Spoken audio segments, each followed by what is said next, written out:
Everyone, welcome back to GK today. मेरा नाम है नुज़रत सना और इस वीडियो में हम कवर करेंगे current affairs. But before that, if you are looking for the English version of this particular video, you can refer to our new channel GK today 2.0। The link has been given in the description box, you can refer to it from there. इसके अलावा जो भी हमारे Hindi students हैं उनको मैं बता दूं कि ये questions GK today Android application में चल रही हमारी डेली 20 MCQ सीरीज 2022 से लिए गए हैं। इसलिए अगर आप इन क्वेश्चंस को टेक्स्ट फॉर्म में चाहते हैं इसके एक्सप्लेनेशन और क्विज के साथ, तो आप ज्वाइन कर सकते हैं हमारी इस डेली 20 MCQ सीरीज को, जो कि अवेलेबल है जीके टुडे एंड्रॉयड एप्लीकेशन पे। तो अब आपका ज़्यादा टाइम नहीं लेते हुए चलिए शुरू करते हैं। Good morning everyone, welcome back to GK today. और आज हम डिस्कस करेंगे 13 दिसंबर के सबसे मोस्ट इंपॉर्टेंट करंट अफेयर्स। अच्छा, एक चीज़ और, आज आपको डिफरेंट तरह की रैंकिंग मिलेगी जो आपको एक पेज पे नोट करके रखनी है और इसको टाइम टू टाइम रिवाइज करना है, क्योंकि थोड़ा सा आपके लिए कंफ्यूजिंग हो सकता है, लेकिन कोशिश करिएगा, उतना भी टफ नहीं है, आराम से याद हो जाएगा। ठीक है, तो चलिए पूरे सेशन में आप अच्छे से अटेंटिव रहिएगा और सभी क्वेश्चन के जवाब देने हैं आपको जो मैं सेशन के दौरान पूछती हूँ। इसके अलावा जो लास्ट में हमारा क्विज का सेशन रहता है उसके भी आंसर सब लोग लिखेंगे बिना एक दूसरे का कॉपी किए। ठीक है, चलिए स्टार्ट करते हैं। Which institution release the report titled as climate investment opportunities in India's cooling sector? कौन से इंस्टीट्यूशन की रिपोर्ट है जिसका नाम है climate investment opportunities in India's cooling sector? ये रिपोर्ट है वर्ल्ड बैंक की और हाल ही में इसको इन्होंने रिलीज किया है अपने 2 दिन के India climate and development partners meeting के दौरान। ठीक है, और इसको ऑर्गेनाइज किया है वर्ल्ड बैंक ने, किसके साथ मिलके? In partnership with Kerala government.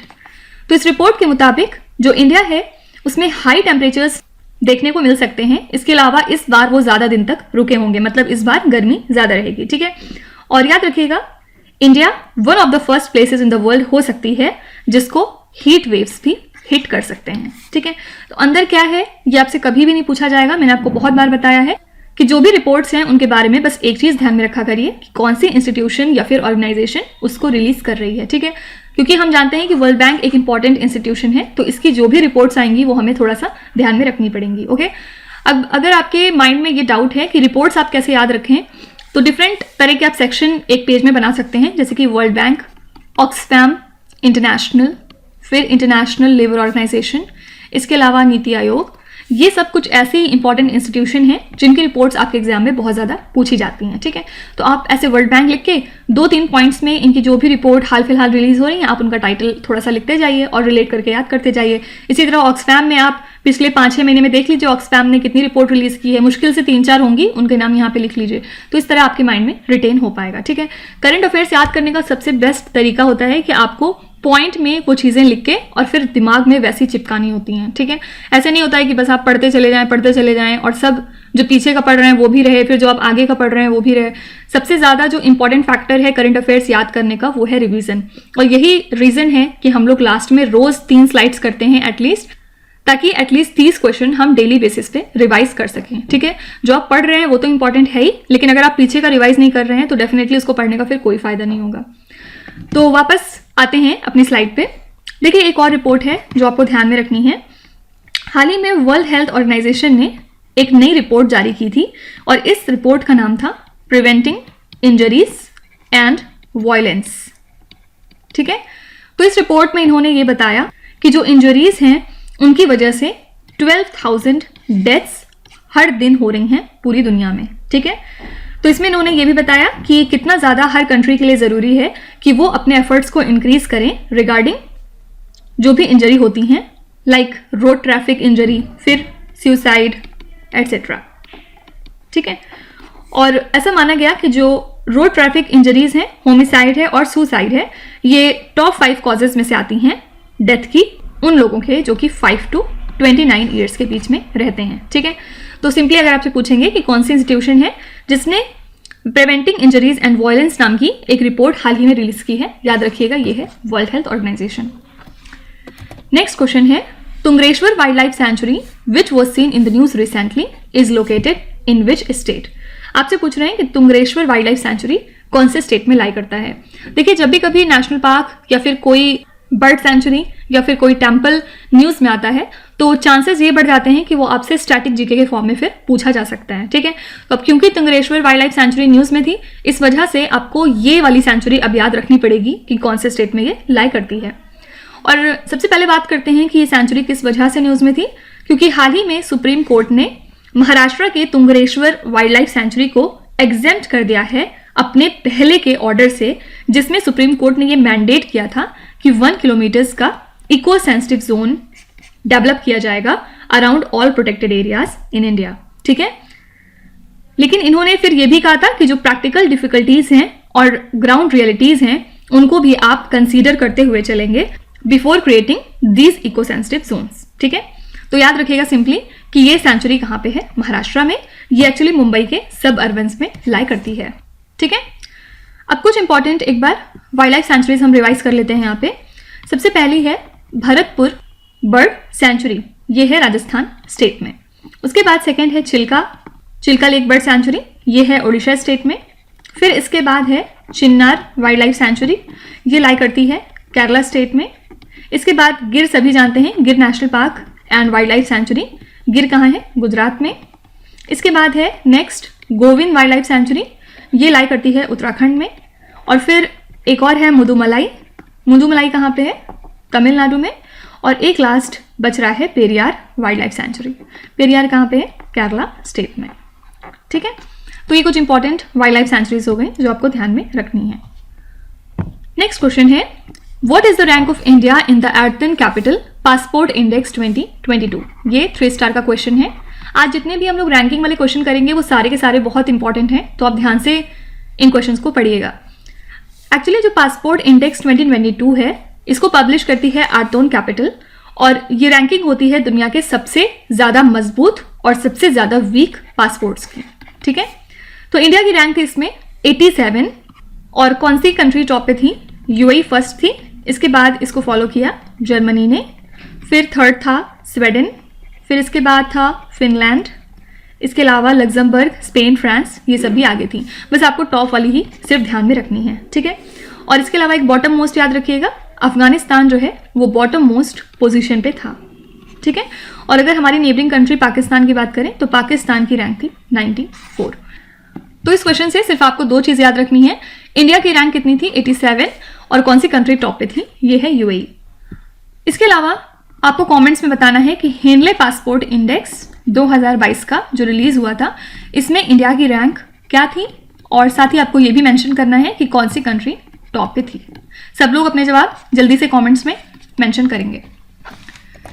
Next है which state government issued the orders which prohibit dismissing an employee without a proper inquiry.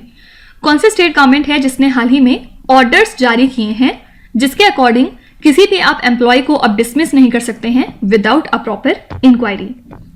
तो हरियाणा गवर्नमेंट ने हाल ही में इस तरह के ऑर्डर्स जारी किए हैं, और ये मूव कब लिया गया, जब Punjab and Haryana high court ने ये रिकमेंडेशन दी जिसके अकॉर्डिंग इन्होंने ये बताया कि अथॉरिटीज जो हैं वहां पे वो इस लॉ को इग्नोर कर रही हैं regarding dismissal of an employee, जो कि अंडर आर्टिकल 311 क्लॉज 2B में आता है इंडियन कॉन्स्टिट्यूशन के। ठीक है, तो बस ध्यान में रखिएगा कि ये ऑर्डर्स कौन से स्टेट ने जारी किए हैं, ये है Haryana state government. Next question है power ministry launched a plan to develop the power transmission system for integration of 500 gigawatt of green energy by which year. तो पावर मिनिस्ट्री ने जो अपना प्लान लॉन्च किया है जिसमें इन्होंने ये बताया कि पावर ट्रांसमिशन सिस्टम एक डेवलप किया जाएगा ताकि 500 गीगावाट ऑफ ग्रीन एनर्जी को इंटीग्रेट किया जा सके। कौन से साल तक आपको वो डेडलाइन बतानी है।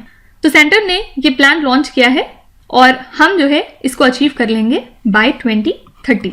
ठीक है, तो इसके लिए यूनियन मिनिस्ट्री ऑफ पावर ने एक हाई लेवल कमेटी बैठाई है under chairperson of central electricity authority, जिसमें रिप्रेजेंटेटिव्स मौजूद हैं from SCCI, central transmission utility of India limited, power grid corporation of India limited etcetera.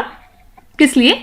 इस ट्रांसमिशन सिस्टम को plan करने के लिए, जो कि ज़रूरी है हमारे 500 gigawatt of non fossil fuel energy को इंटीग्रेट करने के लिए। और इसको कब तक इंस्टॉल कर दिया जाएगा बाय 2030। ठीक है, तो यहाँ पे करेक्ट आंसर है 2030। देखिए इसके अलावा एक और मिनिस्ट्री आजकल न्यूज़ में थी, ministry of information and broadcasting.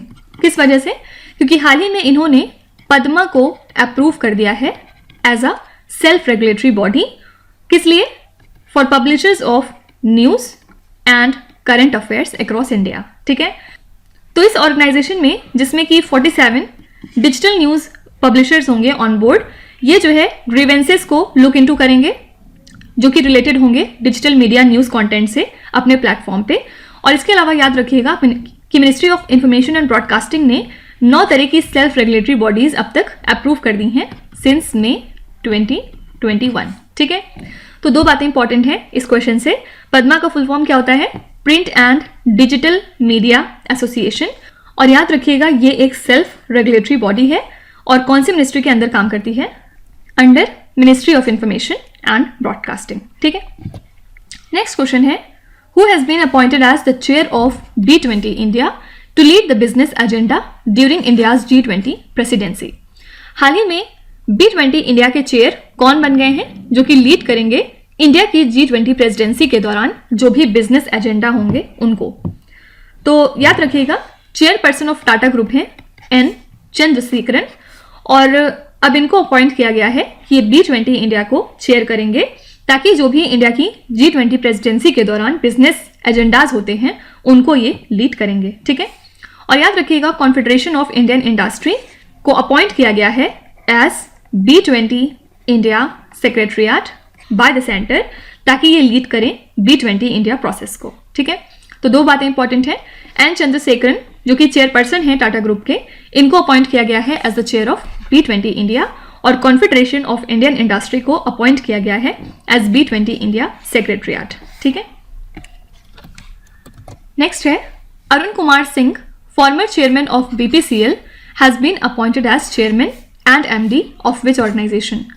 Arun Kumar Singh जो कि फॉर्मर चेयरमैन है BPCL के, हाल ही में इनको कौन सी ऑर्गेनाइजेशन का चेयरमैन और MD बना दिया गया है? तो हाल ही में ये अपॉइंट हो चुके हैं as chairman and MD of ONGC, और अब ये लीड करेंगे इस कंपनी को अगले 3 सालों के लिए। तो याद रखिएगा ONGC के नए चेयरमैन और MD हो गए हैं मिस्टर अरुण कुमार सिंह, उल्टा भी क्योंकि आपसे पूछ सकते हैं। नेक्स्ट क्वेश्चन है, who has been named as the 2022 person of the year by Time magazine. ये क्वेश्चन बहुत ज़्यादा इंपॉर्टेंट है, बहुत बहुत बहुत ज़्यादा। ठीक है, तो कौन सी इंपॉर्टेंट पर्सनालिटी है जिनको 2022 पर्सन ऑफ द ईयर बनाया है टाइम मैगजीन ने? ये हैं यूक्रेन के प्रेसिडेंट व्लादिमीर ज़ेलेंस्की। ठीक है, और किस लिए? क्योंकि सबको पता है कि व्लादिमीर ज़ेलेंस्की कितना ज़्यादा फिलहाल एफर्ट कर रहे हैं रशिया से अपनी कंट्री को बचाने के लिए। इसके अलावा हम ये भी जानते हैं कि रशिया ने जब वॉर डिक्लेयर की थी अगेंस्ट यूक्रेन, उस टाइम व्लादिमीर ज़ेलेंस्की ने ये अनाउंस किया था कि वो कंट्री से भागेंगे नहीं, जबकि वो वहीं रह के कीव में अपनी कंट्री को डिफेंड करेंगे। ठीक है, तो ये इनका एक बहुत ज़्यादा एप्रिशिएबल मूव था जो सबको काफ़ी ज़्यादा पसंद आया था, और शायद यही रीज़न है कि टाइम मैगजीन ने इनको 2022 का person of the year declare किया है। तो ये क्वेश्चन एक रैंकिंग का हो गया जो आपको ध्यान में रखना है। नेक्स्ट क्वेश्चन है, who top the Forbes list of the world's 100 most powerful women. तो जो फोर्ब्स की लिस्ट जारी होती है जिसमें ये बात करते हैं दुनिया की सबसे ज़्यादा 100 पावरफुल वुमेन की, उसको टॉप किसने किया है आपको ये बताना है। सबसे पहले ये इनका 19th एडिशन था और इसमें इन्होंने टॉप मोस्ट पोजिशन पे रखा प्रेसिडेंट ऑफ यूरोपियन कमीशन, कौन है? उर्सुला वॉन डर लियन। ठीक है, उसके बाद सेकेंड पोजीशन पे इन्होंने रखा था यूरोपियन सेंट्रल बैंक की प्रेसिडेंट क्रिस्टियाने लिगार्डे। ओके, और फिर थर्ड पोजीशन पे इन्होंने रखा था यूएस की वाइस प्रेसिडेंट को, कौन है? कमला हैरिस। ठीक है, और अगर इंडिया से बात करें तो हमारी फाइनेंस मिनिस्टर निर्मला सीतारमण को रखा गया था 36th पोजीशन पे। ठीक है, और इसके अलावा सेबी की चेयरपर्सन मधोबी पुरीबुच और सेल चेयरपर्सन सोमा मंडल, इसके अलावा बायोकॉन की चेयर किरण मजुमदार शॉ और नायका की CEO फाल्गुनी नायर भी लिस्ट में मौजूद थे। लेकिन ये नेम्स उतने ज़्यादा नहीं पूछे जाएंगे। इंपॉर्टेंट बात सिर्फ क्या है कि निर्मला सीतारमण की रैंक क्या थी? 36। फर्स्ट पोजीशन पे थी उर्सुला वॉन डर लियन जो कि प्रेसिडेंट है यूरोपियन कमीशन की। इसके अलावा सेकेंड पे थी यूरोपियन सेंट्रल बैंक की प्रेसिडेंट क्रिस्टियाने लिगार्डे और थर्ड पे थी यूएस की vice president Kamala Harris. Next question है, which Indian won the silver medal at the weightlifting world championship. Weightlifting world championship में कौन से इंडियन हैं इसमें से जिन्होंने सिल्वर मेडल हाल ही में जीता है? तो मीराबाई चानू ने सिल्वर मेडल जीता है इस इवेंट के दौरान। और ये चैंपियनशिप कहाँ पे हुई थी? वेन्यू काफ़ी ज़्यादा इंपॉर्टेंट है, बोगोटा, कोलंबिया में। ठीक है। और मीराबाई चानू के बारे में एक इंपॉर्टेंट बात हम क्या जानते हैं, ये टोक्यो ओलंपिक्स सिल्वर मेडलिस्ट भी हैं। ठीक है। सिर्फ 28 ईयर ओल्ड हैं और कौन से स्टेट से बिलोंग करती हैं? मणिपुर से। ठीक है। तो डिफरेंट पॉइंट्स ध्यान में रखिएगा। सबसे पहले इसके लिए वेन्यू क्या था? Bogota, Colombia. डोंट वरी, जब हम वेन्यू वाला सेक्शन करेंगे तो वहां मैं ये क्वेश्चन इंक्लूड कर लूंगी। ठीक है, ताकि आपको 2-3 बार रिवाइज हो सके। इसके अलावा मीराबाई चानू ने कौन सा मेडल जीता? सिल्वर मेडल जीता। कौन से स्टेट से हैं ये? मणिपुर से। नेक्स्ट क्वेश्चन है, Bernard Arnault who ranked first in the Forbes real time billionaire list is from which country? आज आप देख रहे हैं फोर्ब्स की कितनी डिफरेंट तरह की लिस्ट जारी हुई है और सारी ही लिस्ट बहुत ज़्यादा इंपॉर्टेंट भी है। ठीक है। तो बर्नार्ड अर्नोल्ट एंड फैमिली ने हाल ही में टॉप मोस्ट पोजिशन एक्वायर की है इन the Forbes real time billionaire list और ये फ्रांस से बिलोंग करते हैं। ठीक है। सेकेंड पोजिशन पे थे बिलियनर एंटरप्रेन्योर एलॉन मस्क। तो बस 2 ही चीजें आपसे पूछी जाएंगी। फर्स्ट पे कौन था? इनका नाम ध्यान में रखिएगा, बर्नार्ड अर्नोल्ट, जो कि फ्रांस से हैं, और सेकेंड पे थे एलॉन मस्क। नेक्स्ट क्वेश्चन है, stop TB partnership is a United Nations hosted entity based in which country? Stop TB partnership एक यूनाइटेड नेशंस होस्टेड एंटिटी है जिसका हेडक्वार्टर्स कौन सी कंट्री में है, आपको ये बताना है। तो करेक्ट आंसर हो जाएगा यहाँ पे स्विट्जरलैंड, जेनेवा। ठीक है। और इनका टारगेट क्या है? जो टीबी डिजीज है उसको कब तक खत्म करना? बाय 2030। ठीक है।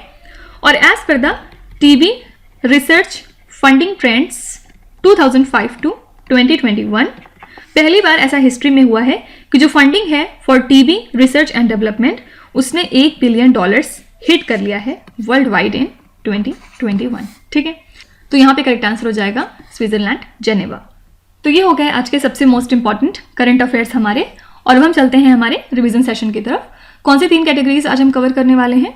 फर्स्ट हम बात करेंगे कुछ इंपॉर्टेंट डेज एंड थीम्स की, उसके बाद कुछ हम देखेंगे रिसेंट अपॉइंटमेंट्स, और एट लास्ट हम बात करेंगे कुछ इंपॉर्टेंट ऑर्गेनाइजेशंस की। ठीक है। सबसे पहले इंपॉर्टेंट डेज एंड थीम्स पे आते हैं। When is the international anti corruption day observed? Anti corruption day हर साल हम ऑब्जर्व करते हैं 9 दिसंबर को, और इस साल के लिए थीम क्या थी? Uniting the world against corruption. ठीक है। When is the Indian navy day observed in India? इसको ऑब्जर्व करते हैं हम 4 दिसंबर को। किस लिए? जो भी कंट्रीब्यूशन और अकम्प्लिशमेंट है इंडियन नेवल फोर्सेस का उसको बेसिकली रिकॉग्नाइज करने के लिए। When is the international day of persons with disabilities observed annually? इसको हम हर साल ऑब्जर्व करते हैं 3 दिसंबर को, और इस साल के लिए थीम क्या थी? Transformative solutions for inclusive development. ठीक है। क्या थी? Transformative solutions for inclusive development. What is the theme of the World AIDS Day 2022? तो इस साल के लिए जो थीम थी वर्ल्ड एड्स डे के लिए वो सिर्फ एक वर्ड था एक्चुअली, इसका नाम था इक्वलाइज। ठीक है। कब ऑब्जर्व करते हैं? 1 दिसंबर को। When is the international day of solidarity with Palestinian people observed? इस दिन को हम ऑब्जर्व करते हैं 29 नवंबर को। किस लिए? अपनी सॉलिडारिटी को एक्सप्रेस करने के लिए with the people of Palestine. When is the international jaguar day celebrated? हर साल इसको हम ऑब्जर्व करते हैं 29 नवंबर को। किस लिए? अपनी अवेयरनेस रेस करने के लिए कि कितना ज़्यादा ज़रूरी है हमारे कंजर्वेशन एफर्ट्स को इंक्रीज करना फॉर इट्स सर्वाइवल। ठीक है। Unite activism to end violence against women and the girls is the theme of which international day? ये जो थीम लिखी हुई है ये कौन से इंपॉर्टेंट डे की थीम है, आपसे ये पूछ रहे हैं। तो ये थीम थी इस साल के international day for elimination of violence against women की। ठीक है। और इसको हर साल हम कब ऑब्जर्व करते हैं? तो इसको हम ऑब्जर्व करते हैं 25 नवंबर को। What is the campaign of the world toilet day 2022? World toilet day हर साल ऑब्जर्व होता है 19 नवंबर को, और थीम थी इस साल के लिए, यहाँ पे लिख रही हूँ, मेकिंग द इनविजिबल विजिबल। ठीक है। एक चीज और याद रखिएगा कि हमारा सस्टेनेबल डेवलपमेंट गोल कितना है? To ensure safe toilets for all. तो ये हम अचीव कर लेंगे 2030 तक। ठीक है। अब कुछ रिसेंट अपॉइंटमेंट्स देखते हैं। Which Indian origin veteran has been appointed as the chief operating officer of Federal Reserve Bank of New York? Correct answer हो जाएगा Sushmita Shukla. Arun Kumar Singh former chairman of BPCL has been appointed as the chairman and MD of which organisation. ये question repeated है, अभी session के दौरान हमने देखा था। करेक्ट आंसर हो जाएगा ONGC, oil and natural gas corporation. Who has been appointed as the chair of B20 India to lead the business agenda during India's G20 presidency. अच्छा, ये क्वेश्चन भी रिपीटेड हो गया। करेक्ट आंसर हो जाएगा N Chandrasekaran. ठीक है। Who has been appointed as the chairperson of national statistical commission. इसके नए चेयरपर्सन बन गए हैं Rajiv Lakshman Karandikar. Who has been appointed as the CEO of Khadi and village industries commission. KVIC के नए CEO कौन बन गए हैं? Mister Vineet Kumar. Who has been appointed as the new chairman of the All India Council for Technical Education in 2022। AICTE के नए chairman हैं mister TG Sitaram. ठीक है। CV Ananda Bose has been appointed as the governor of which state. ये 3 star का question है, याद रखिएगा। CV आनंदा बोस नए गवर्नर बन चुके हैं वेस्ट बंगाल स्टेट के। उल्टा भी पूछ सकते हैं कि वेस्ट बंगाल के नए गवर्नर कौन है, नाम याद रखना है आपको। Who has been recently appointed as the 4th full-time member of NITI Aayog. तो नीति आयोग के चौथे फुल टाइम मेंबर कौन हो गए हैं? ये हैं मिस्टर अरविंद वीर मनी। ठीक है। रेस्ट 3 फुल टाइम मेंबर्स कौन है नीति आयोग के? इसमें फर्स्ट नेम आता है डॉक्टर VK सरस्वत का, उसके बाद फिर सेकंड है प्रोफेसर रमेश चंद, और इसके बाद फिर थर्ड नेम किसका है? डॉक्टर VK पॉल का। ठीक है। अब लास्ट में बात करते हैं कुछ इंपॉर्टेंट ऑर्गेनाइजेशंस की। Which organisation revealed that over 100 million people were forcibly displaced in 2022। ये रिपोर्ट हाल ही में रिलीज की थी यूनाइटेड नेशंस डेवलपमेंट प्रोग्राम ने। Which organisation released the goods trade barometer report. ये रिपोर्ट है वर्ल्ड ट्रेड ऑर्गेनाइजेशन की। आपको बताना है कि इसका हेडक्वार्टर्स कहाँ पे लाई करता है। What is the new name of monkey pox as recommended by the World health Organisation. तो वर्ल्ड हेल्थ ऑर्गेनाइजेशन ने मंकी पॉक्स का नाम बदल के कर दिया है mpox. Which organisation has been exempted from petroleum and explosives safety organisation explosive rules. तो इस रूल से अब इसरो जो है वो बाहर आ चुका है। Which organisation manufactured the intermediate range ballistic missile Agni 3। जितनी भी अग्नि क्लास की मिसाइल्स हैं इनको डेवलप करता है DRDO। What is the theme of the Shanghai Cooperation Organisation summit 2023। तो SCO समिट 2023 के लिए थीम क्या है? Secure SCO। The Indian Space Research Organisation has collaborated with which country to explore the Venus and dark side of the moon. तो इसरो ने हाल ही में collaborate कर लिया है जापान कंट्री के साथ वीनस प्लैनेट को एक्सप्लोर करने के लिए, साथ ही जो मून का डार्क साइड है उसको भी एक्सप्लोर करने के लिए। ठीक है। Which state topped the EPFO coverage percent across the country. कौन सा स्टेट है जहां पे सबसे ज्यादा EPFO कवरेज परसेंट रहा? तो ये है दिल्ली। दिल्ली के बाद सेकंड था गोवा और फिर थर्ड था हरियाणा। ठीक है। और अगर हम नंबर ऑफ EPFO सब्सक्राइबर्स के टर्म्स में बात करेंगे तो इसमें फर्स्ट स्टेट था महाराष्ट्र, मतलब महाराष्ट्र में सबसे ज्यादा EPFO सब्सक्राइबर्स रहे, उसके बाद सेकंड था कर्नाटका और फिर थर्ड था तमिलनाडु। ठीक है। तो ये हो गए आपके इंपॉर्टेंट ऑर्गेनाइजेशंस जो आपको ध्यान में रखने हैं। अच्छा, एक चीज़ और, मैंने आपसे कहा था कि मैं फर्स्ट वाली कैटेगरी इंक्लूड करूंगी, लेकिन शायद मेरे ध्यान से उतर गया था। तो अब जो हम कल वाला सेशन करेंगे उसमें मैं फर्स्ट वाली कैटेगरी कवर कर लूंगी। ठीक है। तो परेशान होने की बिल्कुल भी जरूरत नहीं है। तो अब आ जाते हैं आपके क्विज पे। ये 5 क्वेश्चंस हैं जिनको आपको ध्यान से पढ़ना है और इसका जवाब आपको कॉमेंट्स में लिखना है। तो यहाँ पे वीडियो को पॉज करिए, एक एक करके ध्यान से क्वेश्चन को पढ़िए। जो भी आपको आते हैं वेल एंड गुड, जो नहीं आते हैं कोई भी बात नहीं। विथ टाइम डेफिनेटली आपका स्कोर इंप्रूव करेगा, बस आपको कंसिस्टेंट और परसिस्टेंट रहने की ज़रूरत है। So that's it for today. I hope you have like the session. आज का सेशन आपको कैसा लगा ज़रूर बताइएगा कमेंट्स में। साथ ही साथ आपका कोई भी रिव्यू है, फीडबैक है या फिर सजेशन है, वो भी आप हमें बता सकते हैं। हमें जानकर खुशी होगी और हम पूरी कोशिश करेंगे उसको इम्प्लीमेंट करने की। तो कल फिर हम मिलेंगे सेम टाइम सेम जगह कल के करंट अफेयर्स के साथ। Till then stay tuned. Thank you so much for watching and please do not forget to subscribe to GK Today. With this, Minu Zaid Sana signing off.